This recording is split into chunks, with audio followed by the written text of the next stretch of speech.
Right, let's talk about what is happening at Arsenal right now, because honestly, this is not a small story. 10 players pulling out of international duty in one single window. 10, and not 10 random squad fillers either.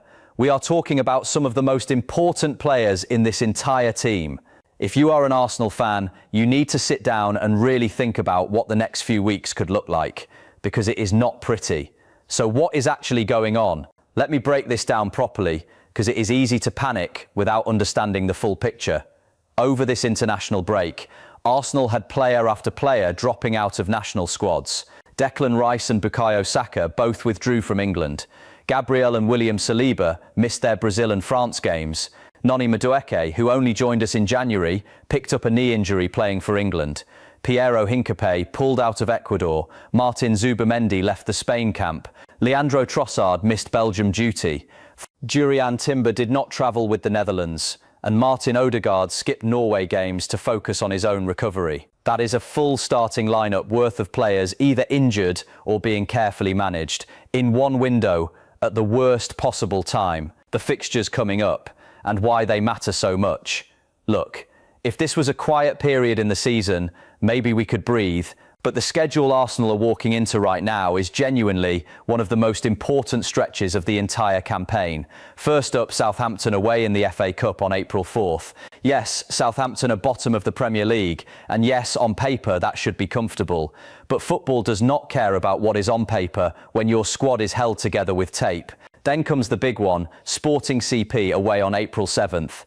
Champions League quarter-final, first leg, away from home. This is the kind of game where you need your best players fit, sharp and ready. No passengers, no half-fit bodies just trying to get through 90 minutes. And then Bournemouth at home on April 11th in the Premier League. The title race is not over. Every point matters. Every game matters. 3 massive games in 8 days. And right now, we do not know for certain who is going to be available for all of them. That is the real problem here. The good news first, because there is some okay. Let me be fair, not everything here is a disaster. A lot of these withdrawals look precautionary, and that is actually the right call. Rice and Saka both returned to Arsenal for assessment after pulling out of the England camp. Thomas Tuchel, the England manager, was actually pretty clear about this. He said both players wanted to stay and be involved, but they were in clear discomfort, and it simply made no sense to risk them further. That tells me Arsenal and England are being smart here. They are not pushing players through pain just to play a friendly against Japan. Good. Saliba's situation is similar. The French FA said he has recurring pain in his left ankle and needs a minimum of 10 days rest. If you do the maths from when that statement came out, he should be back in contention for Southampton. That is a relief because Saliba has been one of the best centre-backs in the Premier League this season. We need him. Odegaard is another positive story brewing. He has been out for about a month with a knee issue, but Norway's manager publicly said his return to action is within reach. That sounds like he could be available after the break. And if Odegaard comes back in decent shape, that changes things for Arsenal. He brings a completely different level of control and creativity that nobody else in this squad can replicate. Timber, Trossard, both look like precautionary situations. Should be fine. So yes, there is reason to think that for the Southampton game at least, most of these guys come back. That is the optimistic view. But now the real worries. Here is where I stop being calm about this. Noni Madueke. This one genuinely worried me when I saw it. He was playing for England against Uruguay and took a challenge that Tuchel himself described as on the edge. He had to go off before half-time.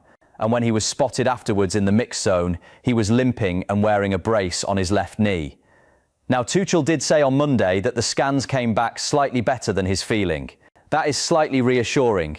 But Madueke has only just settled at Arsenal. He was starting to look really sharp, and a knee injury at any level is never something you rush. Right now, his return date is simply unknown. That is not good for a team with already limited attacking options. Eberechi Eze. Okay, this one. I do not want to be dramatic, but this is big. Eze has been genuinely outstanding since joining Arsenal. The way he links play, the creativity, the goals, he has been one of the most exciting players in that team. He picked up a calf injury in the Champions League win over Bayer Leverkusen on March 18th, missed the Carabao Cup final, and is now looking at around a month on the sidelines. A scan this week will give a clearer picture, but a month means he could miss the Sporting games, the run-in, everything. Can we win the Champions League quarter-final without Eze? Maybe. But I would much rather have him, Gabriel. The big Brazilian defender played the full 90 minutes in the Carabao Cup final and then immediately pulled out of the Brazil squad with right knee pain. Brazil confirmed he was not fit enough to face France or Croatia.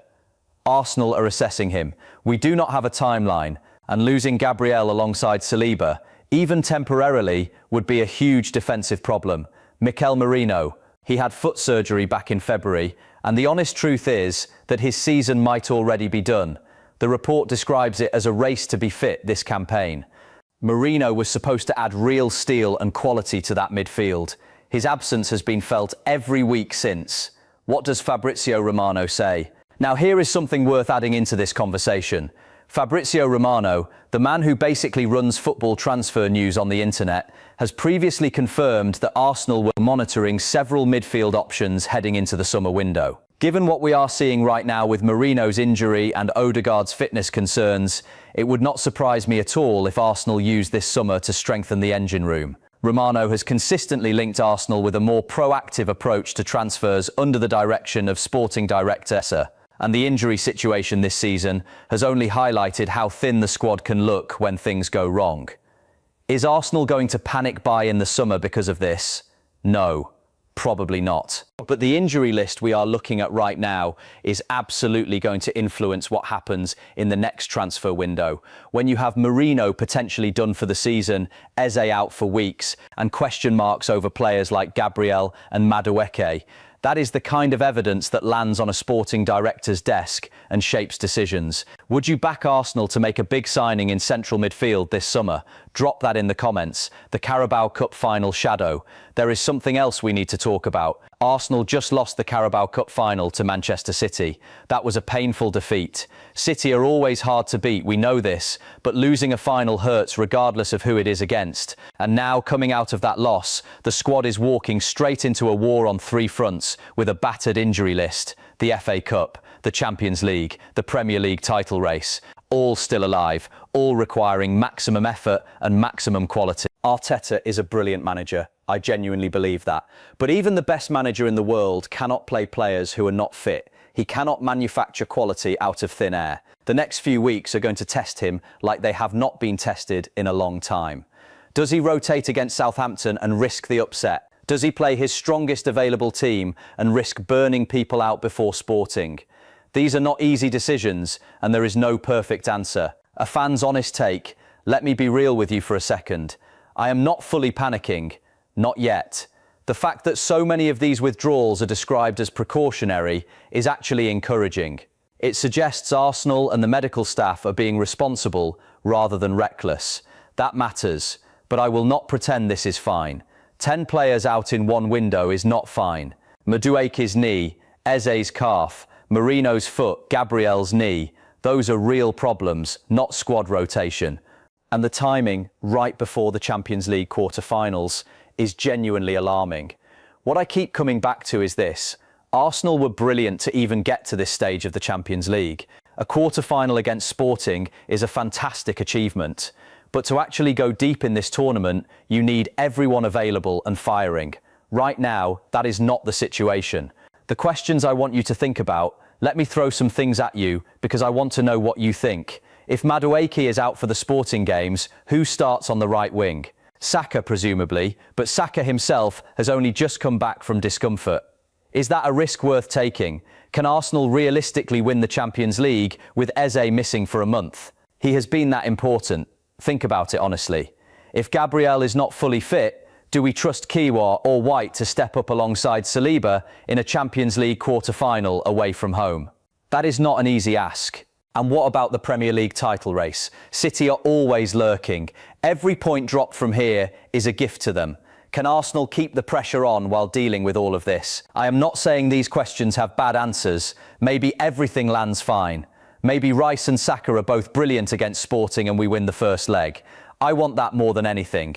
but I think it is important to ask the honest questions rather than just hoping for the best.